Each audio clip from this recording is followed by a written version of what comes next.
All right, it says live again. Okay, so for those of you guys that are just joining, sorry about all that. There's really nothing I could do. I was just sitting here in the dark looking outside across the street. Basically, we had like 3 thunderstorms today.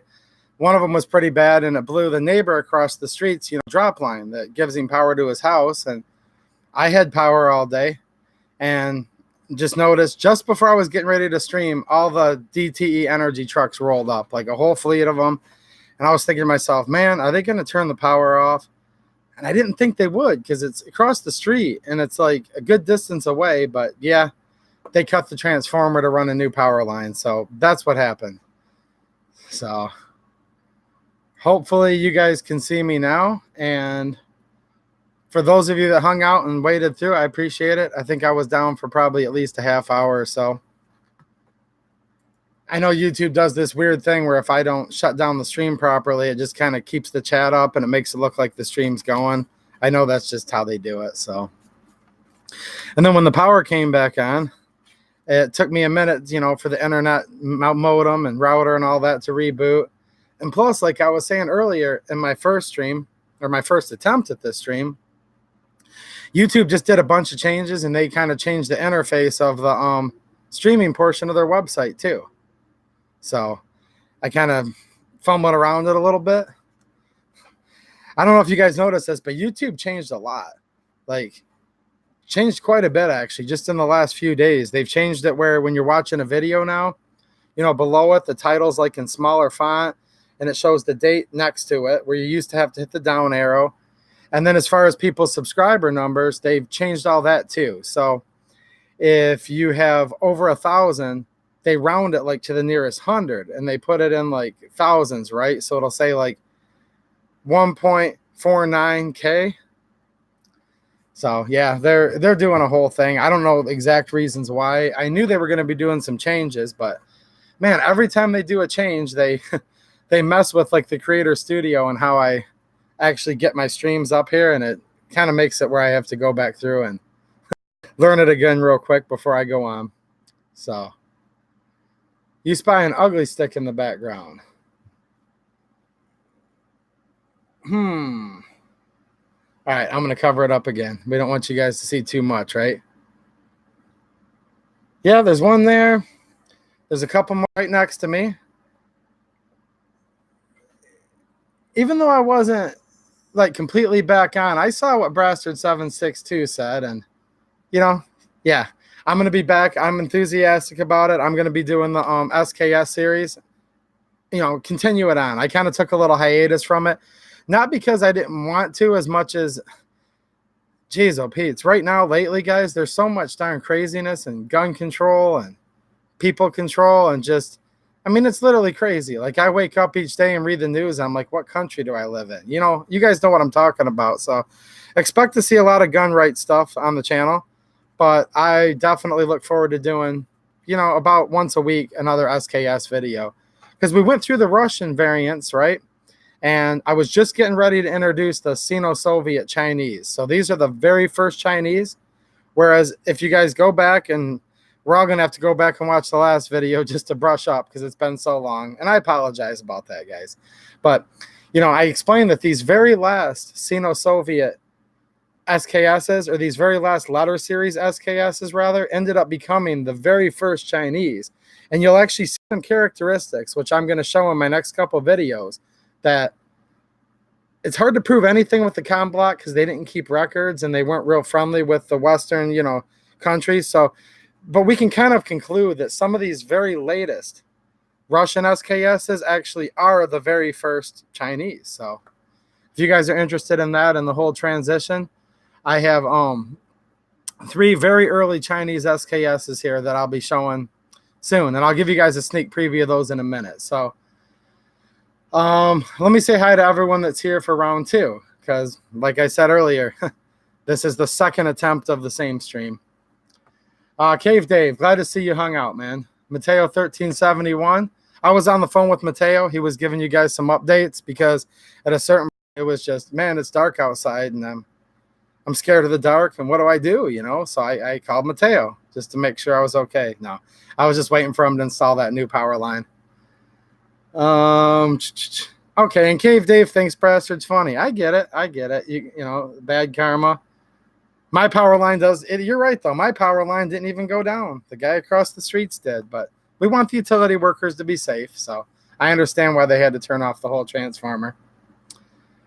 Johnny Powell, full 1.5K. Yeah, guys, today was kind of a cool day for me. You know, I don't really do the videos talking about my numbers and stuff. And if you guys notice, I never did like 1,000 video thing and any of that, because look, it's not really about my numbers, and I don't want to brag about my numbers, but hey, we're in the live stream, and this is where I just kind of BS with you guys. So yeah, thanks, Johnny Powell. I just hit 1,500 subscribers today. Actually, I was in the 1490s when I woke up this morning, and a decent amount of subs poured in today. So I really appreciate all you guys, and you know, if you guys are telling any of your friends, I appreciate that too. So I know, like, on the scope of YouTube and even in the YouTube gun channels, look, I'm still like a teeny channel, one of the very smallest, but considering how less than a year ago I had like 20 subs, I'm kind of honored to have as many as I do, and I do appreciate it, guys. It's, you know, pretty cool in a way, and it's not really cool like from my personal standpoint. The reason why I like it is I believe I'm, you know, I don't know if I'm doing a good job, but I'm trying my hardest, okay, to put out awareness about the Second Amendment and keep everyone kind of motivated and enthused about it. And the more subscribers I have, the more people that can see that. And it's just nice to connect everyone all together where we know that we're not alone and that there's a lot of people that are pro-gun, and, you know, we can all get together. And, you know, I put out a video on a certain topic, and I've always said this from the beginning, and I'll say it again. Some of the stuff you guys leave down in the comments, it's probably better than what I'm saying. So that's why I like doing those videos, to try to, you know, get a little message across and maybe hopefully provide you guys a little entertainment. Not that it's very fun entertainment when I'm talking about, look, now they're going to take this, now they want to take that, and then, oh, look, now they want to take everything. But you guys know what I'm saying. Hopefully it gives you something to pass the time and to go ahead and, you know, read the comments and see you guys kind of making friends with each other and heading over to each other's channels and stuff. That's pretty cool. That's kind of what motivates me to keep doing it, really, because I hate doing these stupid gun control videos. It's not like, you know, I don't know. You guys know what I'm saying. It's just not fun. But it's got to be done, you know. Oh, he's talking about the 995. Oh, okay, yeah. So all right, I'll pull this guy out just because I know you guys are dying to see this little gun right here. This is none other than the famous High Point 995. And this isn't just any 995, okay? This is the 995 TS.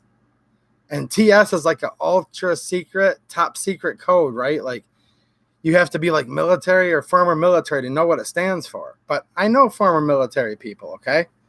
And TS stands for tactical stock. So don't tell Albedo, you know, don't tell all these other ones that I have this, but this has the tactical stock. So by definition, this gun with its 10-round magazine, okay, it has a couple pounds of pot metal, okay, easily melted and very low melting point metal in this gun. Even though it doesn't classify, I mean, there's no threaded muzzle, so it doesn't classify as an assault weapon, but by definition, this thing is quite tactical. Okay? So you guys know, I used to say it all the time, you know, Glock Shooter 79. Does anyone remember that guy? I said, he's not really that tactical of a guy, but now he's gone. He left the building, and you've got 2A EDU. And here's the deal. 2A EDU, he's a tactical mofo. I mean, you know 2A EDU is ready with this, okay? So, welcome to the new tactical channel. We'll be doing tactical videos, tactical reloads. And the thing with this is you have to do a lot of reloads because it has a tactical 10-round magazine. So, yeah. Oh man, come on, Cave Dave. I'm trying to have some fun here. He says he already misses Glock Shooter 79.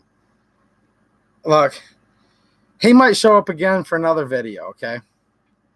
If that darn sidekick of mine that's been in some of my videos lately, if she brings back that darn llama, then you guys can probably see Glock Shooter 79 again. If not, then I don't know.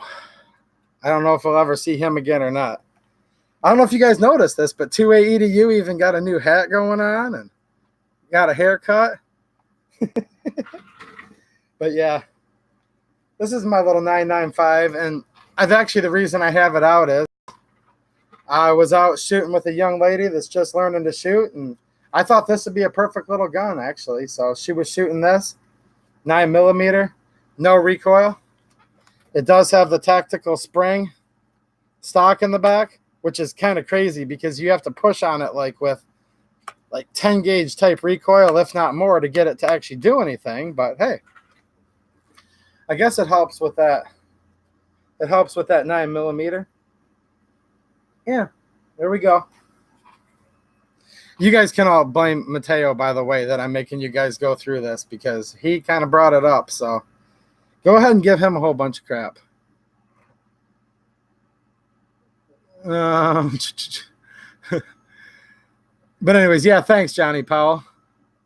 Now, here's the thing, guys. I'm not going to do videos talking about my subs, but this is a live stream. Here's what we have to do now, okay? Now we have to get to 2,000 subs, only for one reason. I was text messaging my buddy earlier, and she said, when you hit 2,000, we'll do a wild and crazy video. So I don't know what the plot line is yet. I haven't been fully briefed on it, but if we can get to 2,000, we're going to do something wild, all right? Sounds like fun to me, so that's what we have to look forward to next. Ninja Scout said, I'll buy that for $1. Man, you're a little low. These things are worth at least $100, okay? I mean, the stock alone, you know what I'm saying, right? I'm going to be switching this channel over to, the High Point, the Lorison, the Jennings, stuff like that, the Rome. Sound pretty good? Is that what you guys want me to basically focus on, all the higher quality? I mean, this thing is plus P rated. Don't get me wrong.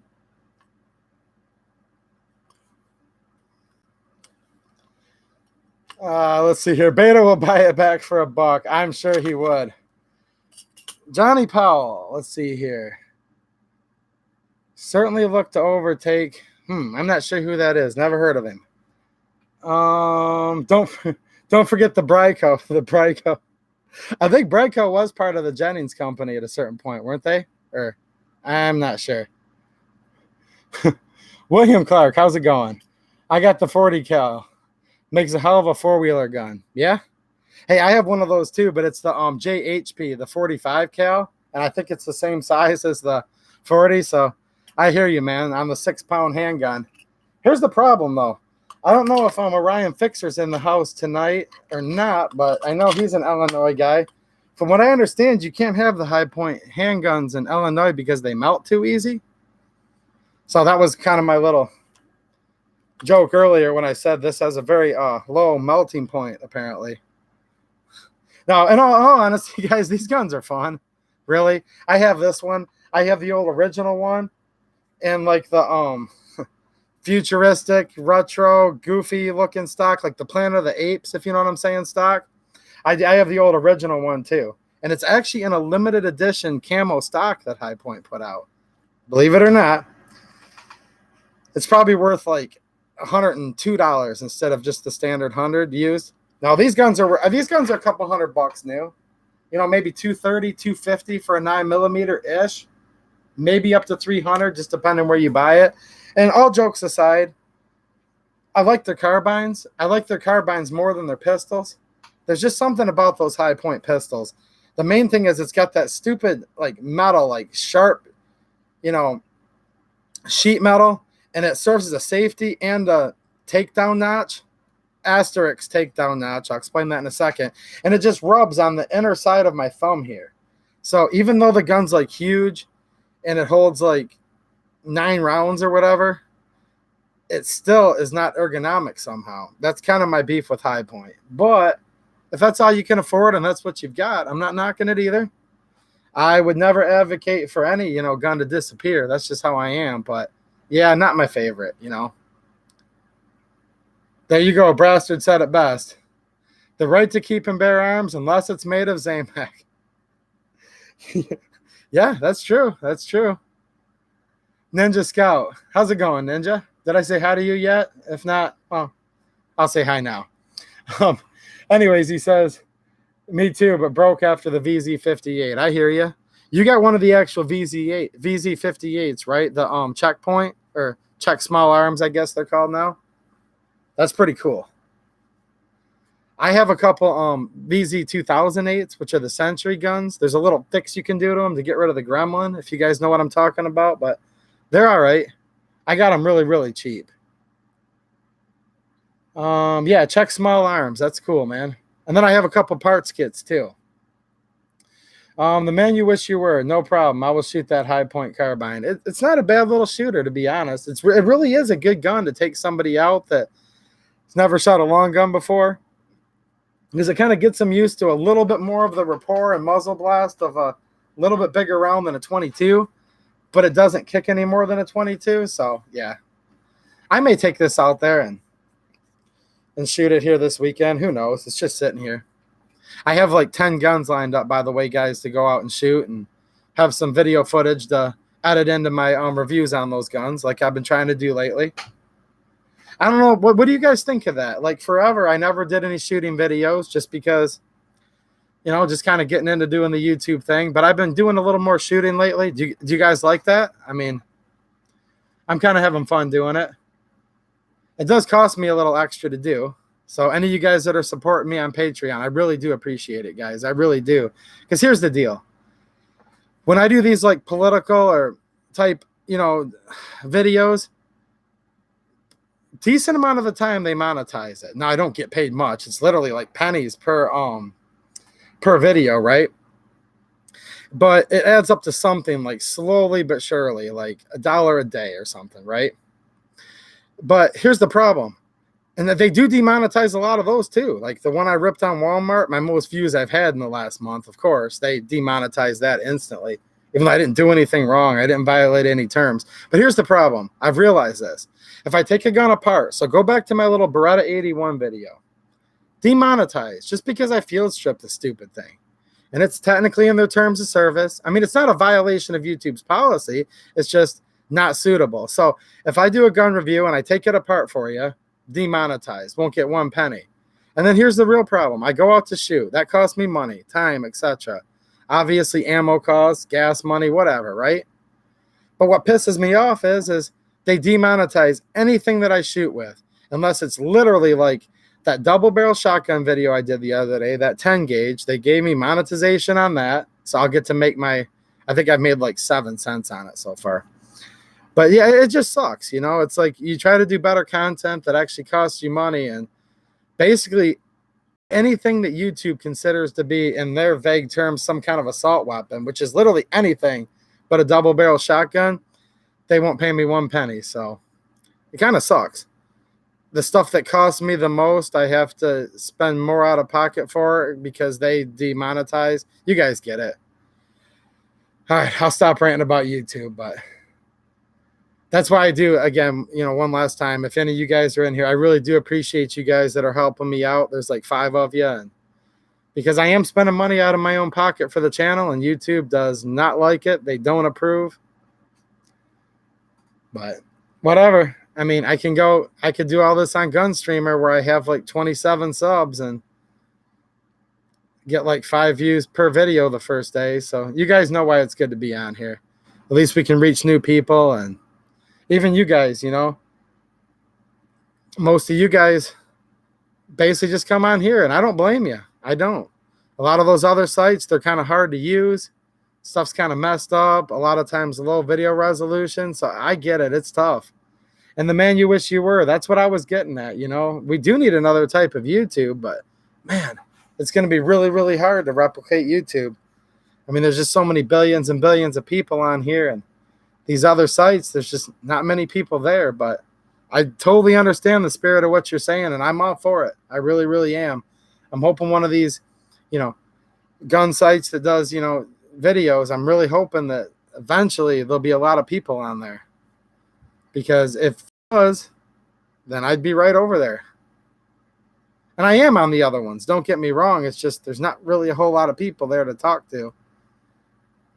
And I wouldn't really look, like I just got done telling you guys, I don't make any money at all doing this. I lose money. Like the dollar something that I'm making on YouTube right now per day, and I'm being totally transparent with you guys. It's like less than $2 a day. I eat all that up. If I go out and shoot one video of me shooting a gun, there goes all of that, right? Especially some of the guns I've been shooting lately where the ammo's like $2 a round, $5 a round, $7 a round. I mean, I don't know when the last time was you guys bought, you know, 460 Weatherby or 50 BMG. I mean, this stuff's expensive. And those are cool guns, but man, even 308, you know, even that adds up like crazy. I've got the Israeli FAL sitting here with a 20-round mag loaded. You know, there goes $10. This sucks. And I don't mind paying for this with my own money because I'm just doing this for fun. It just sucks that YouTube, you know. YouTube literally, they'll still play ads on the video. You guys have noticed this, and you know, sometimes gun channels will say things, and in the past I used to be like, I don't know if I believe these guys, but it's actually true. There's videos I have that are demonetized, not suitable for most advertisers. I don't make 1 penny on them, but they'll still run ads on my videos. So it's crazy. Just because you see an ad, don't automatically assume that whether it's my channel or another channel that they're making any money at all. Again, rude awakening, guys. I had no clue before recently because I've only been monetized a couple months. But yeah, you might be watching ads every time you go there and they don't even get 1 penny. Or in other instances, when they're, quote, getting their share, oh, it's nothing. I mean, I'm sure some of these big channels are making a decent amount, but I'll have a video with 1,000 views and I'll make like 70 cents or something on it. And that's after it's been up for 6 months. You guys can do the math. If I shot more than like 5 rounds of 9mm, I lost money on it. But and I'm not really trying to complain to you guys. I'm just complaining about YouTube and kind of going on, you know, what we're all talking about here. How it'd be great if there'd be a company out there. I get it. The company sets up the platform. They do all the stuff behind the scenes to negotiate the ads. But if you're a partner with somebody in business, you should at least get a little share, right? It's just kind of the whole, like, you know, I don't know, just the way they word it and portray it. It's just goofy. What's crazy, too, is I did that video a couple weeks back, and I hope it was funny and entertaining for you guys. But if you remember, my friend and I, we did a little review on this. Now, this was just for us to have fun, right? Literally, I like to be a screwball. Those of you that haven't been around too long, just wait. I do a little bit of goofy videos now and again just to change it up. But this was kind of a little social experiment, too. Okay? Now, we're still talking like $3 instead of 70 cents, but as few views as I've gotten on there, like maybe 300 views, they paid me more money on this than they do like 5 gun videos combined that combined have like 50 times more views. I'm not even joking. Like I said, I know I told a few of my friends, Mateo will vouch for me on this. I was talking to him on the phone about it. I'm like, man, I'm going to perform a little, you know, social experiment. And yeah. Some chick sitting there with a dude talking about how to use a manicure set. YouTube loves it, man. They'll play an ad at the beginning and end of that video every time. Give me my fair share. I mean, we made a joke before, but it's like the next video needs to be where she comes in and paints my nails on camera. Guarantee you, well, YouTube will love the crap out of that. Yeah, it's true. The man you wish for, yeah, 10 gauge shotgun shells cost a pretty penny. Especially those I was shooting in that video I popped up. Those are pretty good rounds. Those were the Winchester number 2 shot, 2 ounce. So pretty heavy load. You know, the high brass, and they call it the high velocity. So Winchester high velocity, 2 ounce load, number 2 shot turkey load. I know that's a whole mouthful, but yeah, shotguns, it gets kind of weird because you can have a number 2 shot and a 2 ounce load. 3.5 inch, you know, 10 gauge.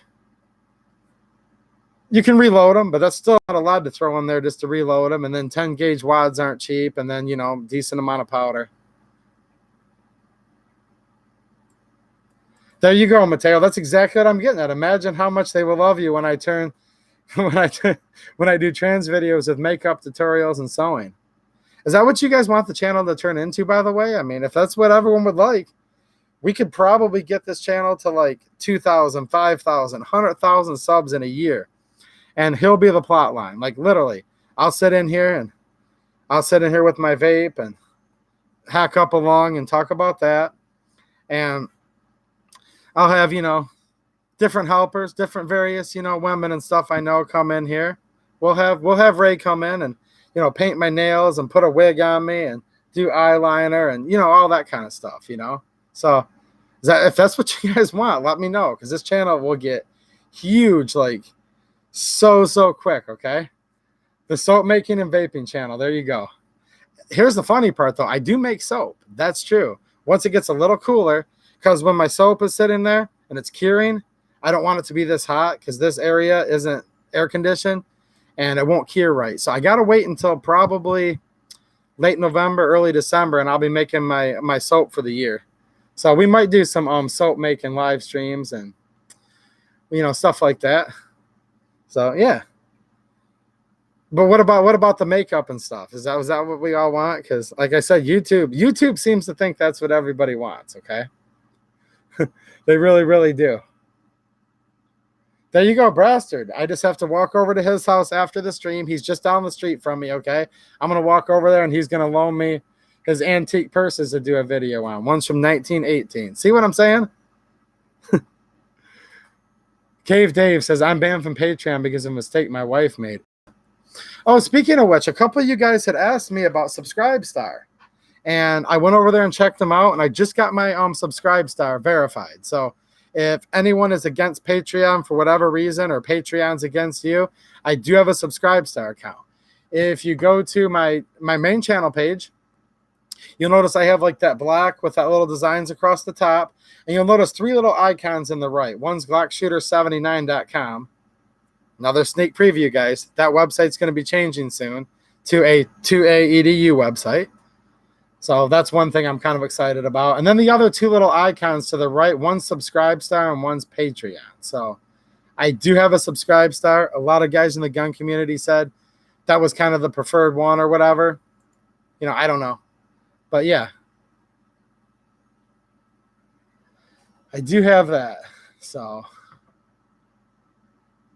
yeah, Ninja Scout, YouTube makes the money. Well, exactly. Of course they are. Johnny Powell says, now you putting makeup on Ray, ... No, forget that. Look. My friend that I was texting a little bit before the stream said, when you hit 2,000 subs, we're going to do a wild video to celebrate.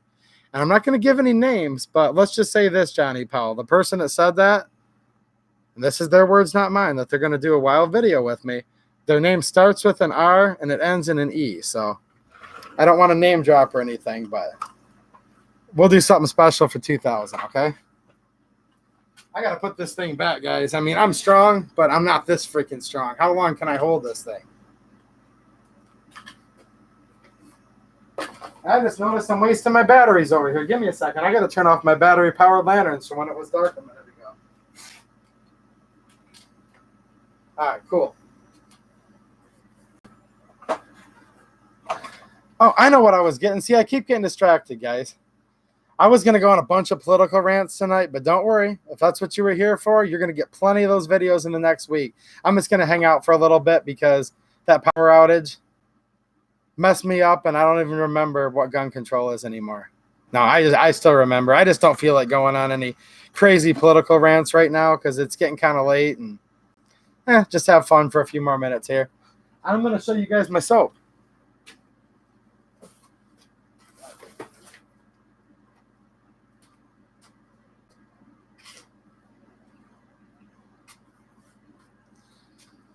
All right, so I'm getting kind of low, but I have 3 bars of this left. This is my orange that I make.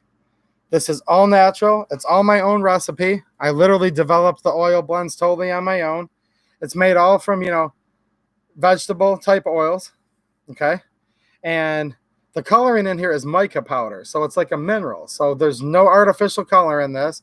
The scent, and it has a mild orange scent, is from orange essential oils. So I make, completely natural by hand bars of soap, and it's actually really, really nice. So for those of you that thought Mateo was joking, yeah, there'll be eventually a soap making video on the channel. Because, like, no joke, that is actually a hobby of mine. So,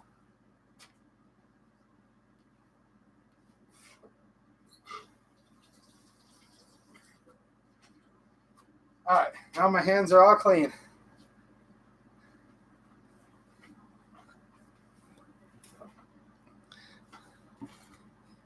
That's how I get all the women, guys, by the way. If you give a woman a bar of soap, yeah. I mean, even like my customers and stuff, like the 70-year-old women, they love it. Doesn't even matter. Can get on anybody's good side if you give them a nice bar of handmade soap. Dave thought I was kidding. No, I'm not kidding, man. Not at all. It's just outside of the camera view, but over there. Do you guys want to see my different essential oils? Or I'll spare you guys the boredom of that. Is there cosmoline in it? Nope, but there is a bunch of cosmoline over here. All right, I got one for Ninja Scout. You want to see some cosmoline? Hold on. I just washed my hands with my lovely soap, so I'm going to cheat here with a paper towel.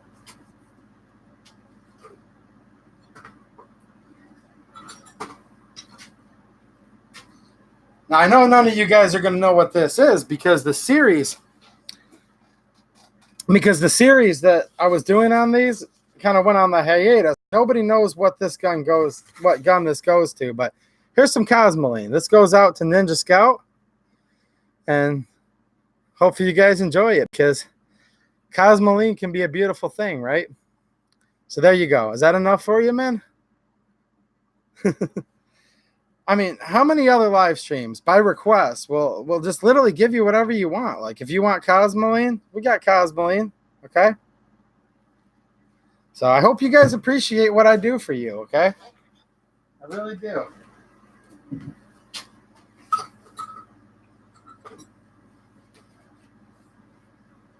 My pants are falling down. I need to get some new pants eventually, guys. Seth, is there going to be a video on how to make soap? Actually, there actually is going to be. So if you guys think it's interesting, then look forward to it. It's going to be coming up here probably in like December when it cools off some. If you think it's the stupidest thing ever, then I guess don't watch it. I don't know.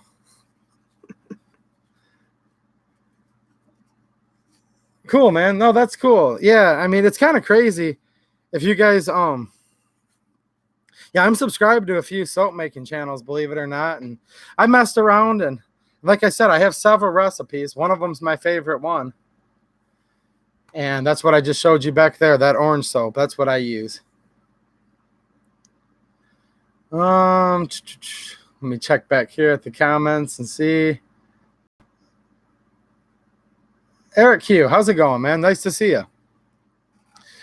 He says he needs a CNR for collecting. Yeah, that's a good thing to have. I mean, it's kind of sort of an FFL, right? Like, not really, but it is an FFL for collectors. So if you're, say, shopping at Classic or AIM Surplus or one of those places, and there's something that says CNR eligible, you can have it shipped right to your house. So you're not going to pay the FFL fee.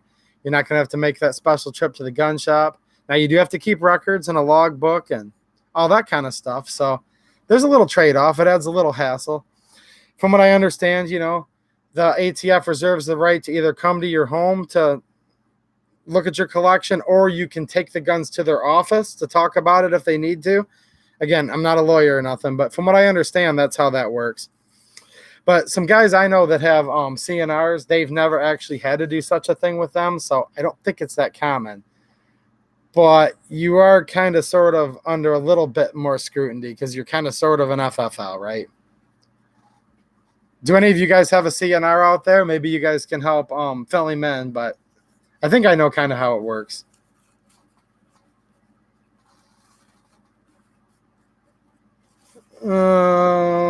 Let's see here. Somebody was asking me something earlier. Oh, okay. We're talking about makeup again. Yeah, I mean, you never know. I think I have something. I have something planned for Halloween here coming up, so you guys will get to see what that is. Something YouTube will approve of. Yeah, like Ninja Scouts saying they can come to your house. Now I heard not necessarily though. They can either come to your house or you can defer and actually go to them with your guns. So again, it'd be kind of crazy either way. But yeah, I've heard you can opt to instead put them all in your vehicle and drive. Set up a meeting if they want to inspect all your serial numbers to make sure they coincide with their logbook. That's what I've been told anyways. But then again, things change so much. You know, if a lot of this new gun control crap goes through, which is completely nuts, I'll probably just get an FFL anyways, because there is a decent amount of YouTubers that do it. And I think it's a legit purpose if you're actually, you know, if you're actually using the FFL for business purposes and blah, blah, blah. Again, I would contact a lawyer and make sure it was all completely on the up and up and that it was a viable thing to do. But I've been thinking about that. I've been thinking about going through like Rocket FFL or one of those places that'll guide you through the process for a small fee. JC, quick opinion on Zastava AK. Atlantic, maybe, buy or pass. I'm itching for an AK of your collection. Well, I've bought stuff from, so first of all, Atlantic, I like them. I think they're a good company.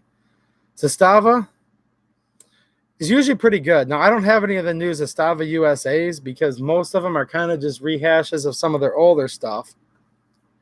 So I'll grab a Zastava real quick to show you guys.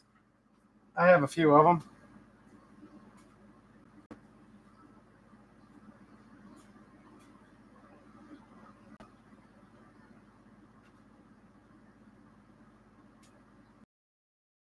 Imports. This is the Zastava NPAP, right? So you're not going to get this exact NPAP now because this is when they were still dealing with Century. But you can still buy something similar to this, right?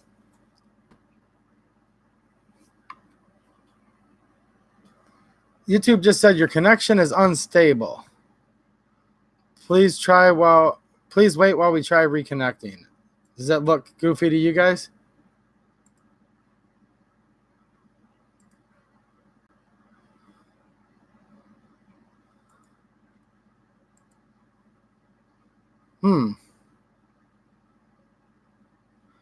I don't know. There's just a message that just appeared. Okay. It just appeared right on the top of my little screen. There's a yellow exclamation point and it says, your connection is unstable. Please wait while we try reconnecting. I don't know. Okay, so this gun here, this didn't come with a bayonet, and it also only came with one mag, okay? So these particular ones, look, the AK is so hard, guys. So if you go back a few years, they were like $500. These ended up, I think, capping out these NPAPs at more like around $700. Now, this is the NPAP DF, so it's the underfolder, okay? Okay, that exclamation point went away, guys. Hopefully it's good now. The underfolders will generally bring a little bit more. Even like a Wasser underfolder will bring a little more than the fixed stock version, right? So I was lucky enough to score a few of these right when they were getting rid of the Century NPAPs, phasing them out for the Zastava USA. So I only paid like $400 for this. And this was just about a year ago when they were phasing them out. I don't want to make it sound like it was a lot, but I kind of stocked up on some NPAPs, some fixed stock ones, and a couple of these underfolders just because they were blowing them out. Okay, I had access to one of the distributors to a friend of mine that's in the business and grabbed a few up. But really, you know, these were going for about 700 or so. Now, I've noticed with the new Zastava USA that their prices have kind of gone up a decent amount. I don't know. It's easy for me to hurry up and say, hey, they're charging too much. But I think with how many people are into the AK now, prices are just going up, right? So William Clark says $850. See, and that sounds like a lot for something like this because these guns are good. They're okay. But at the end of the day, the NPAP was never like, you know, a Cadillac AK. This was never like a completely top of the line. These were always built more of like as entry level, right? So don't mistake these for the ones that are built off of military surplus parts kits. These are new production made for the import to the United States, right? Whereas a gun like this, is a very early, like one of the earliest possible milled variants that you could get that was cut per ATF regulations, re-welded together. So then you end up with a gun here that still has the original barrel and everything. And I don't want to bring this gun back down. You guys are probably sick and tired of seeing it. But yeah, you know, so as far as, you know, I kind of think it's cool to have a gun that has as many original parts as possible. But at the same time, if you're just looking for something to shoot and go to the range and you're not really into collecting milsurps, then yeah, one of these new ones are pretty cool. $850, I guess. I don't know. Sounds high to me, but I get it. You know, supply and demand. It's kind of crazy that a few years back, you know, it was $1,000 for an AR and it was $300 for an AK. Now it's quickly becoming $300 for an AR and $1,000 for an AK. Isn't that kind of crazy how stuff changes? You guys can tell how much I've shot this one. I mean, I haven't even taken the little protective thing off of there that keeps the charging handle from going through the box and shipping. But yeah. All right, I'll put this one back. What do you guys want to see? Do you guys want to see more Zastava stuff? I realize some of you log 10 viewers that were with me when I had 20 subs have seen a lot of this stuff here at this shop, and I need to switch some of it up and bring some more stuff in from home to show you guys. But there might be some newer guys in here. If you guys want to see some Zastava stuff, I have a couple RPKs over there. I've got a fixed stock NPAP. Got some Hungarian stuff. Let's see here. William Clark says, it is one of the older. I was worried about it being during the era with candid sights and bad quality control. Now, some of these might have had candid sights. The Wassers were kind of known for sometimes having candid sights, but just remember with an AK, this is even for the military service, okay, guys? Even for their military. This is like throughout all the combat, including Russia. As long as you could drift this front sight post over, even if it was almost touching one of the ears, and you could get it where it was still holding zero, they'd send it out. They'd send it into the battlefield. So part of this is kind of, and trust me, I get it. I want my guns to be just right. I don't want them to be candid at all. I want them to look nice. So I'm not putting down anyone that wants that. I get it. But part of the frustration with the AK for a lot of people, though, is we look at guns like how Americans do, right? And we want all of our guns, whether it's an AK or whatever it is, to have like a high degree of fit and finish because we're buying it, right? And it's new or whatever. But keep in mind that some of these ComBlock AKs built in the same factories they've been building them in decades. These are military suppliers, and if it's a little bit candid, it goes out the door.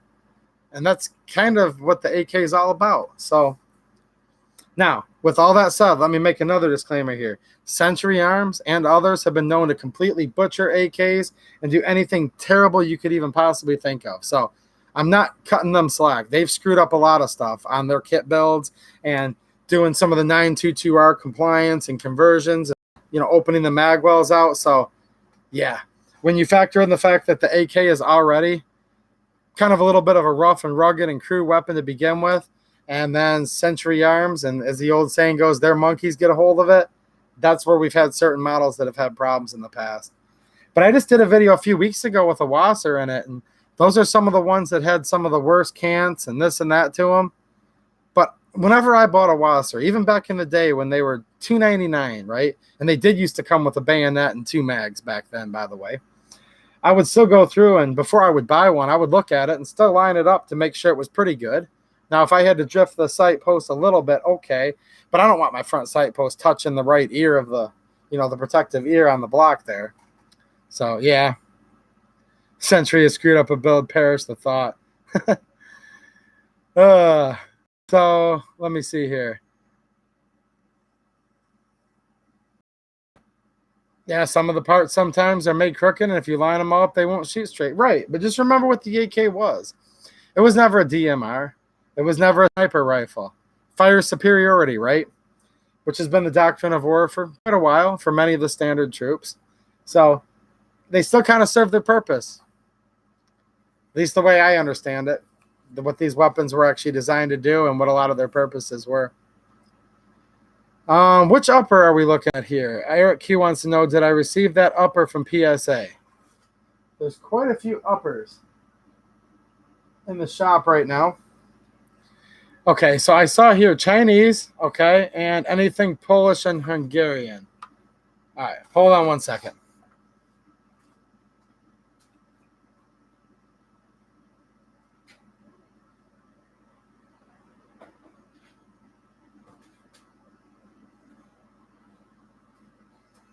Now look, guys, just since Cave Dave's such a good friend, I mean, he has been around since I've had like 19 subs. That's true. When I refer to those like original guys when I started streaming, he's one of them. So I won't just show you any Chinese AK. I will show you one that you don't see very often.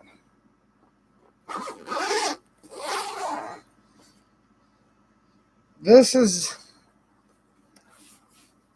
I guess you could call uncommon, right? You guys familiar with these?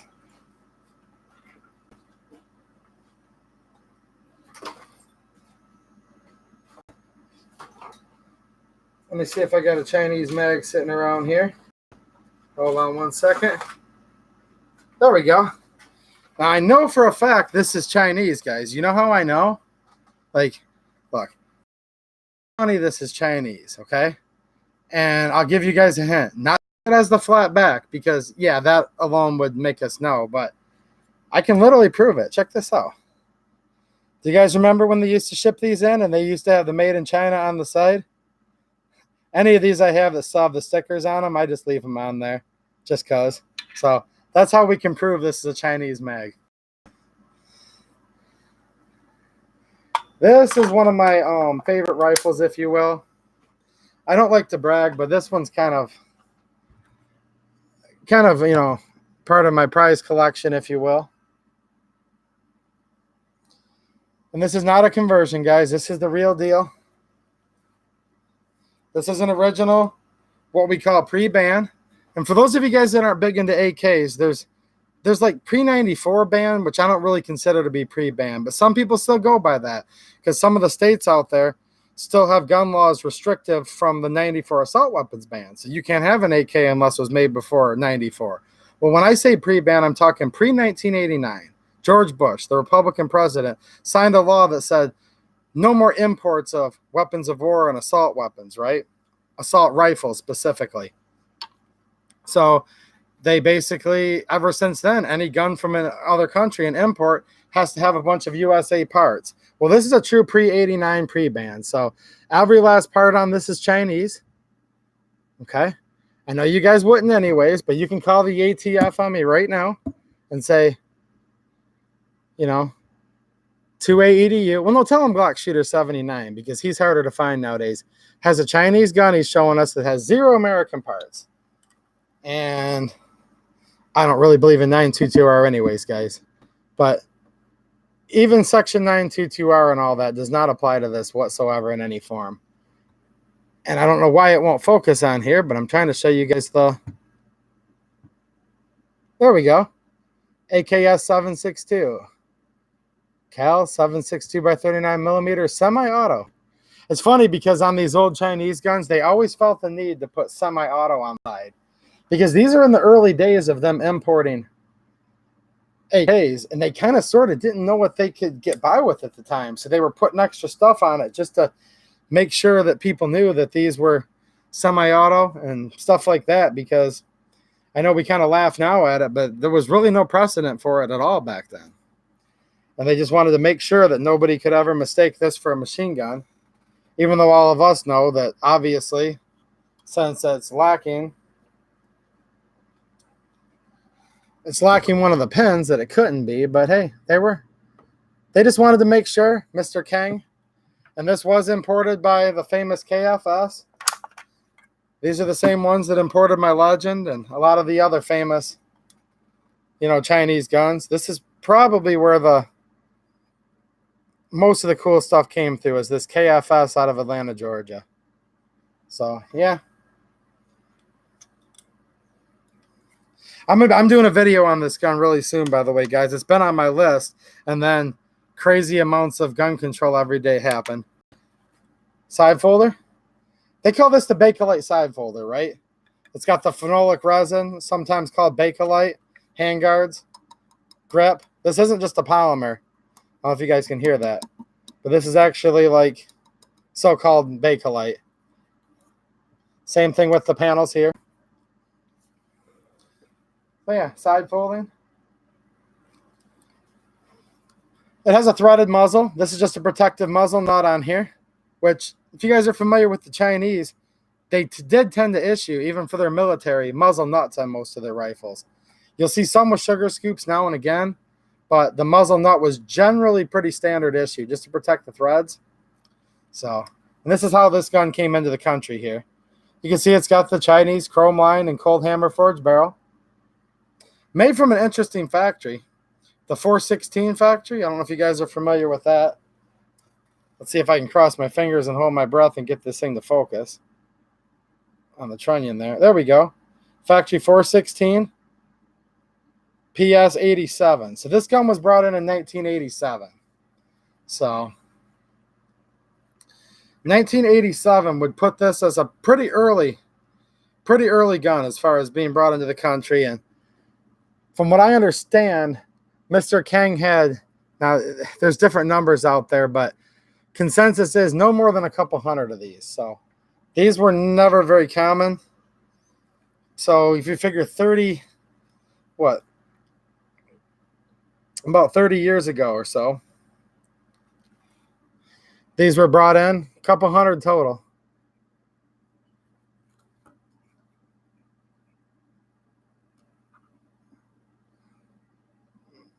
It won't zoom unless I cover my face. It has the D marked sight, which you're going to see on a lot of Chinese guns.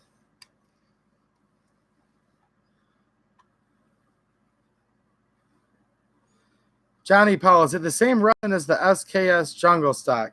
It seems like kind of.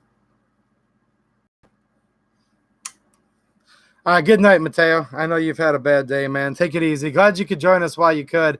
The stream's just going so late because it got interrupted, but I won't be on forever, guys. This is a little bit different than the fiberglass that's on the Jungle Stocks, but similar-ish. The handguards kind of sort of feel like that. So, yeah, I'm going to be doing a video on this very soon. Let me put it back in the case, and I'll show you some SKSs, because this thing's, I don't want to drop it. It's a little bit expensive.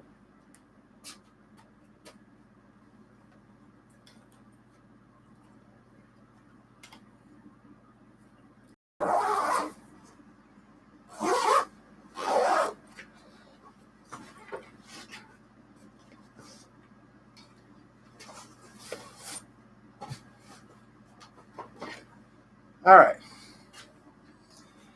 Thanks, Cave Dave. I'm glad you liked it.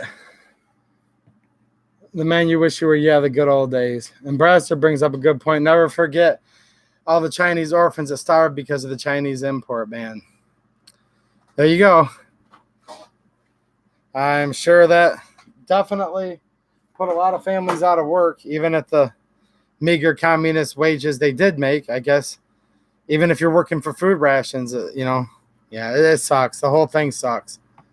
And that's why when I warn about communism and socialism, look no further than to exactly what we're talking about. Because when you work for food, then the government takes your food. Told you I wouldn't do any more bad political rants, so I'll stop there because I could really get going on that. Poor conservatives here. How's it going, man? Nice to see you. Yeah, I hear you on the ATF. And 922, what? Exactly. I could care less about it. It's none of my business. But I was just saying that for, you know, sometimes some guys that are just kind of getting into collecting and wanting to know, they wonder what a pre-ban is. And you guys know what I'm talking about. You go around to different videos and forums, and a lot of people give their own, quote, expert definition of what pre-ban really is and isn't. And, yeah. In my opinion, there's really only the pre-89 pre-bans are the only, like, true pre-bans. I guess unless you live in a ban state.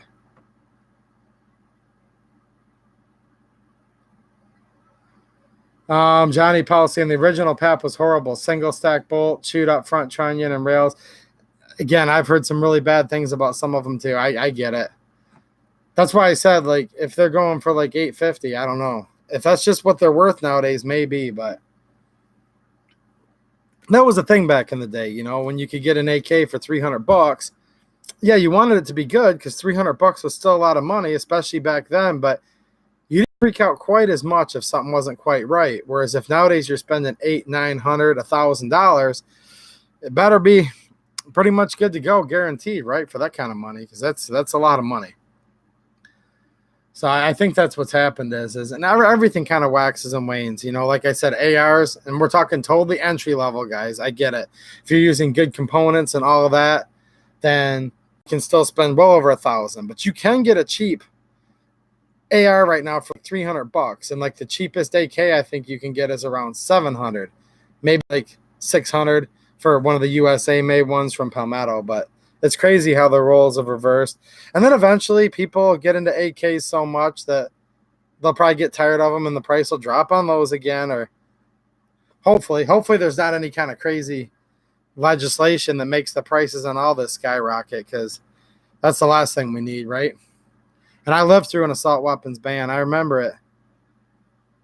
And it sucked. I was pretty young when it went into effect, but I was able to get a couple things I wanted. And then all of a sudden, had to kind of wait because I didn't have money to buy what was then called pre-ban, pre-94 ban. It's a mess. Dauntless Defense. How's it going, man? Nice new name, by the way. He said date night with the missus. That's good. Well, go finish your date, man. Why the hell are you in here? Anyways, he says, you know, taking an SKS overview. Cool. Yeah, I was going to show you guys some SKSs, actually. But somebody, I don't know if he's still in here. Johnny Powell, I think it was. Let me show you a quick Hungarian, okay? I'll be right back.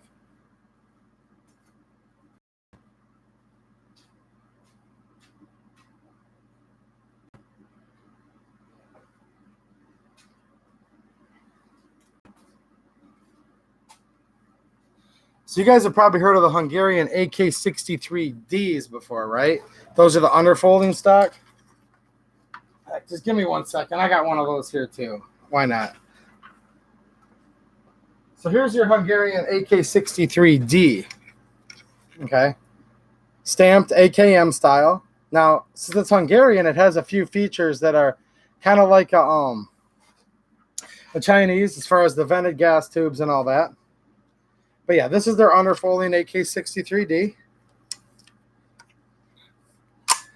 These have been the ones that have had pretty cheap parts kits over the years. And I think, if I'm not mistaken, places like What a Country, and I'm not sure if AOA does or not, but these kits are still around the $300 price, I think. So this is a lot of times a good, you know, entry-level kit build. So there's your AK-63D from Hungary. And I do like Hungarian guns, by the way. I think they're amongst the best, to be quite honest. Especially like, you know, the pre-bans, the all Hungarian made, right? But I'll show you something a little more rare here. And this is a Hungarian AK-63F. So basically the same type of gun, right?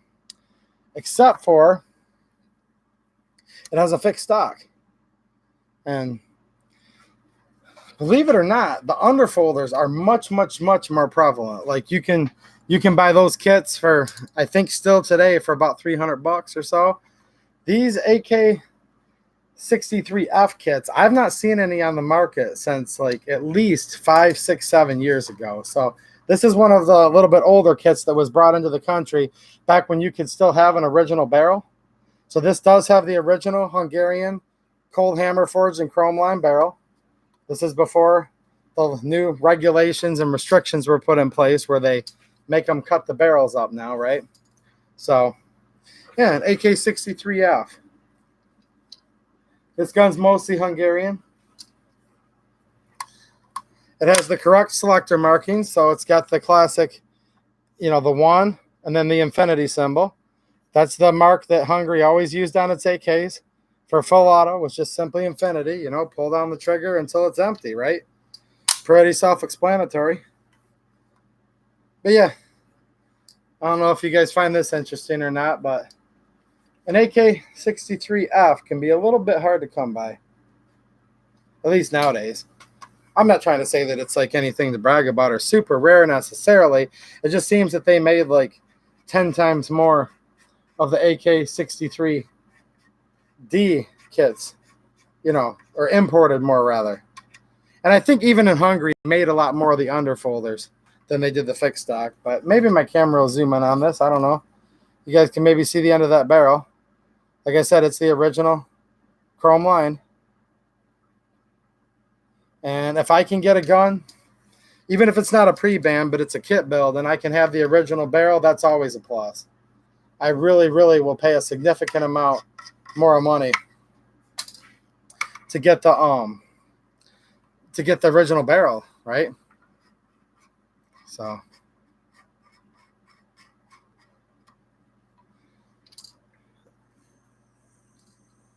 let's see here.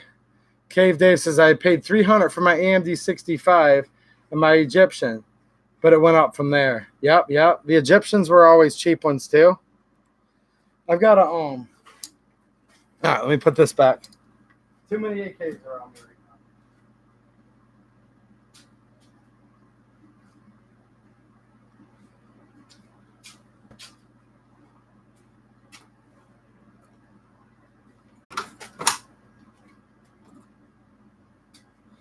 Yeah, I do like the AMD 65s too. I don't know if I've told you guys this yet, but I really like the Hungarian AKs. They're definitely amongst my favorites. Yeah, this is one of those that was brought in by Tennessee Guns, where basically everything on it's Hungarian. This also has the original barrel with a pinned and welded extended muzzle brake. Because if not, these would be an SBR, right? The AMD 65 has, you know, a shorter barrel. So with this having the original barrel, they had to put on these little extended, you know, it's basically the regular muzzle brake, but just has a little piece. I think with the muzzle brake, it still comes up like an inch short. But yeah, now this one's pretty cool because this actually has an original. Not only is this an all matching parts kit, but this is like completely matching from, and the receiver is actually from Hungary. So if you take a peek here, we can see the FEG logo right there. Gosh, it's really hard for this thing to zoom in because there's not much contrast. Almost had it for a second there. Yep, FEG logo, made in Hungary.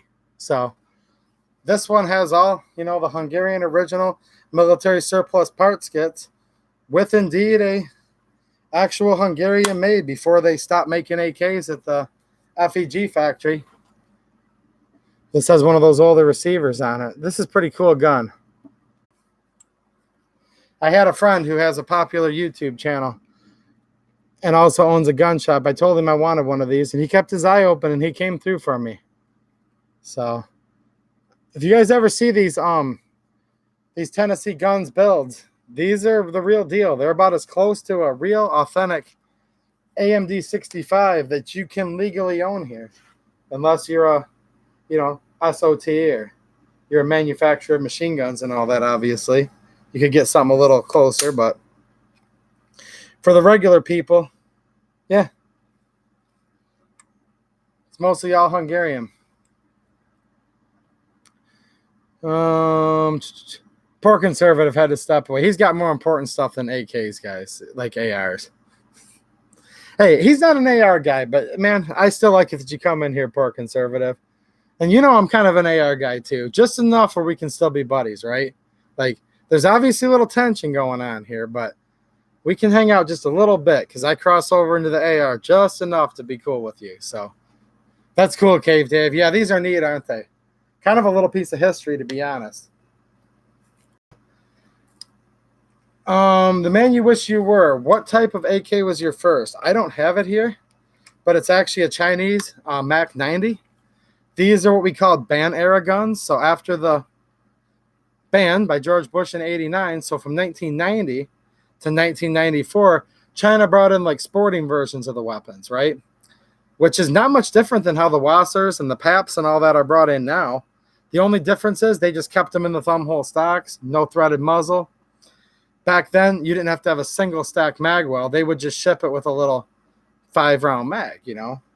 So Yeah, and then in 1994, which is what Braster was referring to earlier, the Clinton administration put a permanent ban on almost everything Chinese firearms related. The only thing they still let through is their shotguns, basically. So any kind of rifle ammo, pistol ammo, handguns, rifles were all completely, banned from import. Now, if you remember the old Mac 90s, if you get lucky, you'd have one with a straight cut receiver. So you could put a real AKM stock in it. Other ones had what was called the slant back receiver that was covered up by that thumb hole stock, otherwise known as the butthole stock. And then you had to kind of get creative. Like, I know Ironwood Designs and stuff used to make stocks for them, but they still never quite looked right. So if you had a straight back or a square back cut Mac 90, and they didn't grind down the muzzle too much, because what they do is a lot of them, they ground the threads off, right? Because they were going to sell them as, pre-bans. Then the ban came through and they didn't want to throw away their inventory. So they would sometimes just grind down the threads a little bit. Sometimes there'd still be enough meat left to rethread it. Sometimes not. So, but yeah, depending, you could get your Mac 90 to look respectable again, to be quite honest. The Mac 90 had the worst stock ever. See, a lot of people don't like those stocks. And it was like that real fragile type of wood. You are right, Brastard. But again, you're still getting a Chinese gun, and they were the cheap ones back then, Oh gosh, I can't remember. Probably just a little over $200 in the around 1994, just before the ban on them, the embargo on them, whatever you want to call it. Maybe, I don't know, for you old timers, remind me here, maybe $229 for a Mac 90 around then. Maybe you could catch a deal on one for $199 even. I remember them being around $200 though, certainly, for a real deal Chinese AK that had been kind of sort of neutered because of all the crap. So $289 around 95. See, and I think that's the difference. Right around 95, they did take a little jump up because no one was panic buying for them. Don't get me wrong. No one really cared in 95, but they had gone up a little bit because at that point, they hadn't been brought in the country for over a year. I think about the lowest they ever were is maybe, $219, something like that. But yeah, that's a good reference point. For those of you that have priced Chinese stuff lately, just think when Braster paid $289. Great deal, but look at that. That's what, 20-something years ago, too. So, the dollar's worth a lot less now. So with inflation, maybe you spent $450, $500 for it, but still a good deal for what the guns are. Mac 90s aren't exactly perfect, but I think overall they're a really good gun, Oh, I know, man. I wish I would have known how rare those Chinese Uzis were, too. Boy, do I ever. They're worth a little bit of money, aren't they? All right, guys, I'm going to be getting off here in a second, but I'm just going to give you a quick teaser. And I don't want to explain too much on these SKSs because, well, there's going to be videos about each one. So if I show you everything about it now, you won't watch my videos.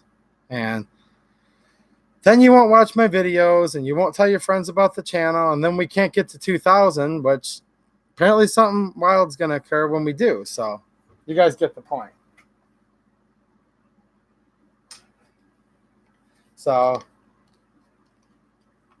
here's a very early Sino-Soviet.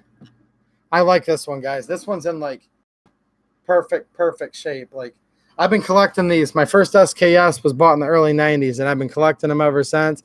It took me until like about a year ago to finally land this one. This is kind of a safe queen, to be honest. In basically about 100% condition. So I am excited to do this video. I'll show you guys a quick teaser here. This is crazy. So this is a Chinese gun, quote unquote, right? But you'll see when I start on these early Sino-Soviets how I said the last Russians became the first Chinese. So this is a Chinese gun where the serial number has Cyrillic letter on it. Huh? And it has the lightest possible triangle logo on it. That was kind of like an afterthought, like clearly not roll marked in. The factory 26. There are plenty of Russian proof marks up on the barrel. So, yeah, not to spoil it too much, but I was actually being quite literal when I said that the very latest Russian guns did indeed become the very earliest Chinese. And this is pretty cool too, because this was brought in by CJA in Southfield, Michigan. So not that I'm a big fan of the city necessarily, but it's pretty close nearby.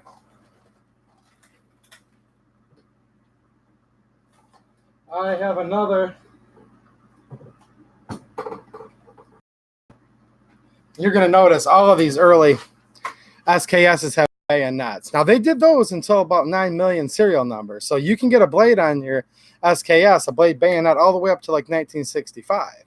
But these are the Type 56 rifle, okay? So about 1956 is when these were really starting to come in, okay? So a lot of these that I'm looking at here, these are factory 26. So here's the general rule of thumb, guys.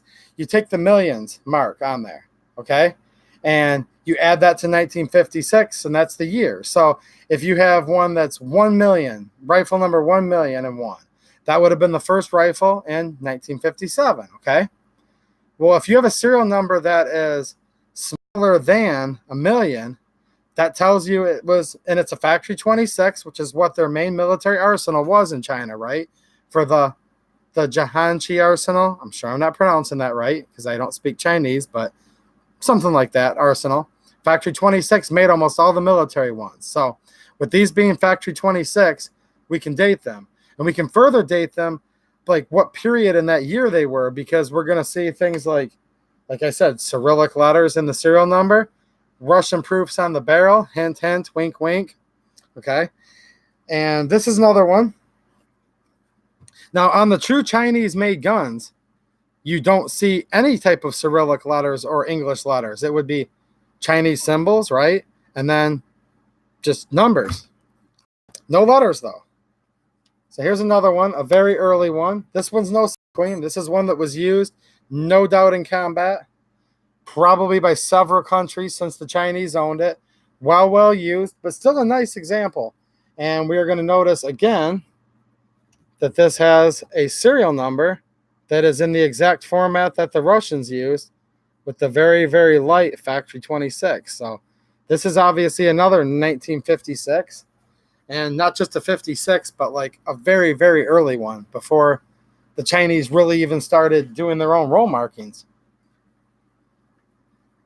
And now when I keep saying these aren't like truly Chinese guns, they are Chinese guns. It's just Russia kind of went over there and helped them with a bunch of parts, some completed rifles, some partially completed rifles, and we're supervising the factory when it first got off the ground. So keep all this in mind. These are indeed Chinese SKSs I'm showing you, no questions asked. But there happens to be very little difference or distinction between the last Russians and the earliest Chinese, for those of you guys that are interested.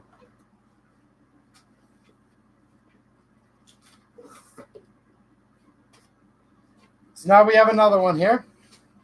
This is also going to be one of the first ones I'm going to be showing. Again, well-used example. Perfectly functional, though. I've shot this rifle many times.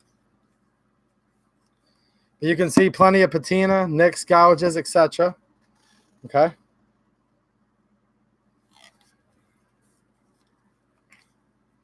Now, this one's a little bit different yet. You're going to see this stupid importer put a serial number here after it was brought into the U.S., which is stupid to put it there. But this one you're just going to see has a Chinese factory 26, and this just simply has a 6-digit number to it. So this is before they started putting the Chinese characters on, but after they stopped, producing the ones that still have the Cyrillic letters. So this would be like a, medium production. This is in the 240-something thousand range. So it was still made in the first year in China because it hadn't hit, the millions, but we don't know. And that's the thing too. Like the Chinese didn't necessarily complete the millions. So it doesn't mean that they made 999,000. I don't want to imply that at all. They may have only made 300,000 rifles the first year. So this could be, in that case, more towards the end of production. We don't know that for sure, though. All we do know is if it's a factory 26, triangle 26 SKS, that you take the millions number and add it to 56. That's one thing that you can pretty reliably count on and has kind of become the consensus amongst almost any SKS collector, right? So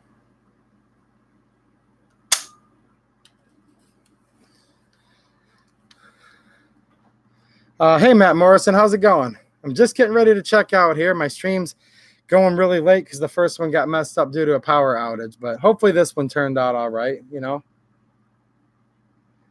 Bradford's saying the earliest Chinese SKSs I've messed with had a 3 serial prefix and had Russian-style sight letter and other features not seen on later guns. So that's a perfect example right here, okay? So we already showed you the stroke numbers. You're going to see right here, Russian sight, okay? Looks like an upside-down U. Now it's going to switch to D later, like I was showing you. D was the classic, you know, sight letter, right? Same thing with all these. Both of these other early guns, and you can even see right here on the top of the bolt, you're going to see the Cyrillic letter there and the U on the sight. So, yeah, definitely some early features on these that you generally won't see. And these are the 3 that I have that I'm going to be doing. Basically, I'm not sure exactly what order yet, but I'll probably start. Well, I think I do know, actually. Now that I think about it, it's kind of obvious how I should do it. Do the one that was basically the earliest Chinese, right? To compare it to the letter series. So I think I need to bring my letter series back in and maybe show them side by side. Do you guys think that would be interesting? Because you're definitely going to see some carryovers. I think this is pretty cool. If you remember on the letter series Russians, there's that star on the side of the receiver. And then guess what? On the earliest one that I have, that star shows up again right there. Same star. So it's kind of crazy.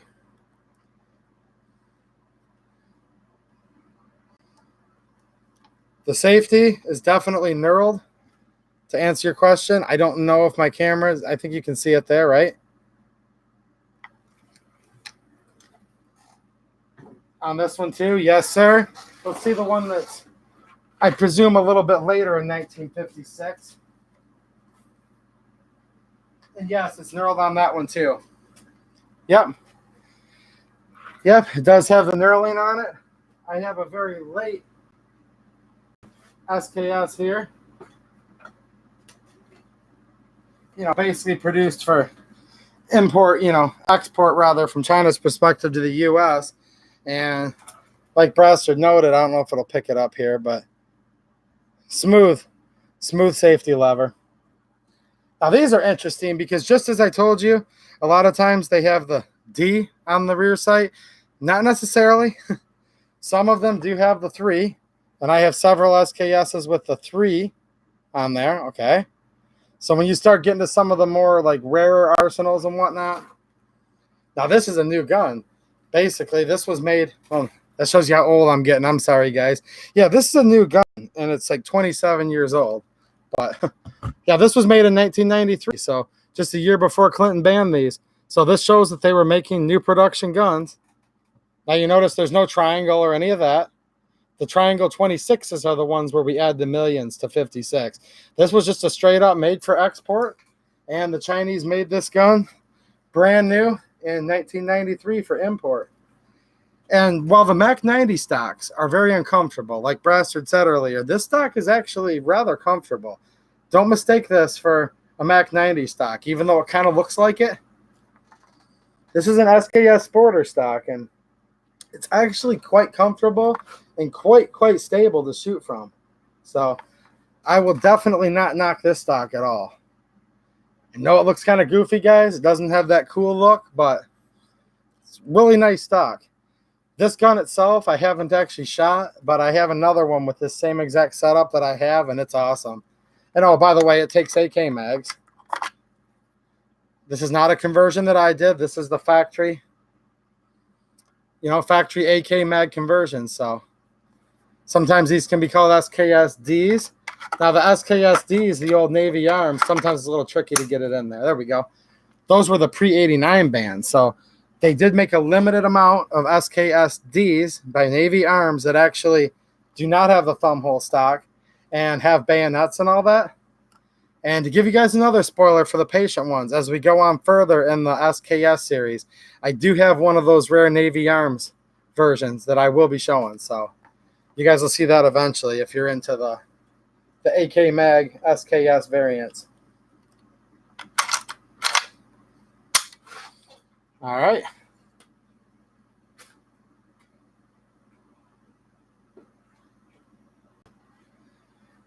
All right, guys, it got kind of late. I'm going to be getting off here. I'm just going to take one last look at the comments. I got to get up for work early in the morning, like always.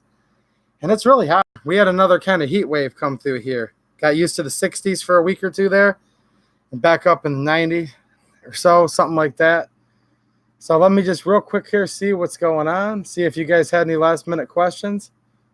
I think I said to you, but if not, hey, Matt Morrison, how's it going, man? Rupin RX, how's it going? Glad you were here. Has any company ever thought of making an American SKS? Okay, here's the deal. I don't really think so seriously, and I know where you're coming from. I've had friends that said I wish they would. Here's the problem. You make a new SKS right now, it's going to probably be a $1,200 gun, maybe $1,000 if it's sold really good. But just think about it. Milled parts, especially if it has a, cold hammer forged chrome line barrel and was made to the same specs as these old Russian and Chinese guns. Oh, now we're easily $1,200, $1,500. I really think so. Tell me if I'm wrong, guys. But if you made it literally to the original mill spec, I'm going to go closer to 15. If you kind of put cheaper parts in, nitrided barrel, etc., maybe polymer furniture instead of wood, you could probably get it down a little bit. But an SKS has a lot more machining, I think, overall than an AK, even a milled receiver AK, if you ask me. So they can copy the cast. And Braster, just for you, I told you guys there's still tons of content in this SKS series that I took a hiatus from, and you guys hate me for it, okay? But I'm doing it again. I do actually have one of those cast SKSs, so that'll give you something to look forward to, Brastard. I have one of those, and I even have 2 of the stamped sheet metal receiver SKSs. So I'm not bragging to you guys. I'm just literally telling you guys there's a lot to come still, and I'm excited about doing it. Gun control has happened. Proposed gun control has happened so much. I'm going to still put that at the forefront, but I'll make sure there's an SKS video coming out at least about every week. So let's see here. Ooh, Rupin RX got a new PSL. Nice. Sweet. Yeah, I love my PSL too, man. I totally hear you. It is a cool gun, isn't it? Now, is this new to you, but one of the older ones, or is this one of the new Century imports? Because mine's one of the older imports. Mine is called let me think of what mine's technically called, a 54C, I believe. I'm trying to think, 54C, or maybe it's a Romac. I've had a couple of them, so I think the one that I currently have, gosh, I should do a video on it, because I can't even remember if it's a Romac or if it's a 54C. For those of you guys that are into the older PSLs, you know what I'm talking about. They call them all kinds of things, including some actually had the word Dragunov on them. Now, we know they're not Dragunovs. They're not even close. They don't even have the same operation. But before you go ripping on somebody that says, I have a Dragunov, and they hold up a PSL, they might be technically, like from a nomenclature standpoint, correct. Because that's how that whole rumor got propagated. At least one of the importers used to actually put Dragunov on the side. Okay? The FPK, exactly. FPK Dragunov. There you go. And you know, Matt, what I'm talking about. It's not an SVD, okay? But hey. New Century import. Cool, man. Cool. Yeah, if you guys want me to, I'll pull that out for a video. Is there anyone interested on me doing a video of the PSL?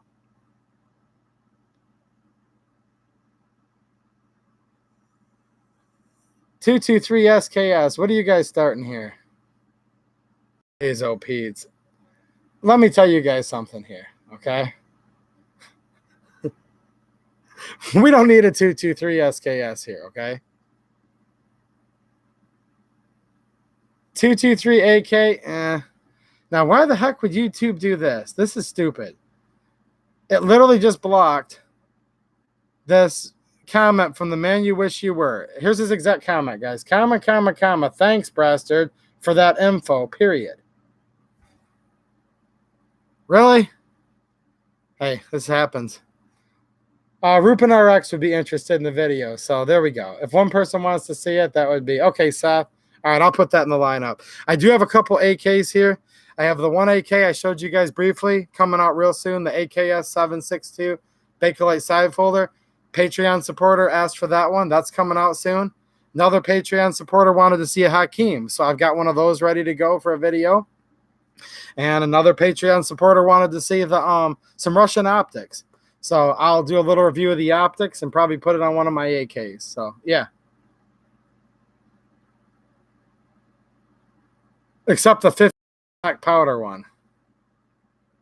I do have the SKS. No, I don't have one of those, Braster. That's why I was joking. I have some of the rare ones, okay, but I don't own every gun, guys. Trust me.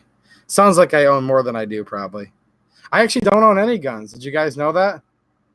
Glock Shooter 79 left the channel, and he took all the guns. And I'm pinching myself with this spring just because, so I must be bored. I'm getting ready for the new styling video series. Yeah, the Tiger series of rifles are big money. And don't forget the Chinese version, the 86s. It all got lost in the lake, like Ninja Scout said. Hey, Ray took the llama. Glock Shooter 79 took all the guns. These are just on loan from a highly prestigious library. And this 280 EDU guy, he doesn't even own anything. So there you go. All right, I'm going to take one last peek here because I'm past my bedtime, and I know I've kept you guys up too late too. So let me check here and see. Yeah, 10 grand for a NDM 86. I know, man. I could have got one of those a few years back, and I didn't really at it. I just didn't have the $4,200 they wanted. I mean, this has been a few years back, of course, but I really wanted it. Did not have the $4 grand. So there we go. We have a national boating accident epidemic. Exactly. And you guys knew it when I changed the name. There was going to be trouble. Something was going to change, right? And there you go. I don't own any guns. That was that other guy. Do you guys like the new name, by the way? Real quick here before I sign off. Do you guys like the new name? Was that what is the deal? Is it an even, or is it a plus, or is it a minus?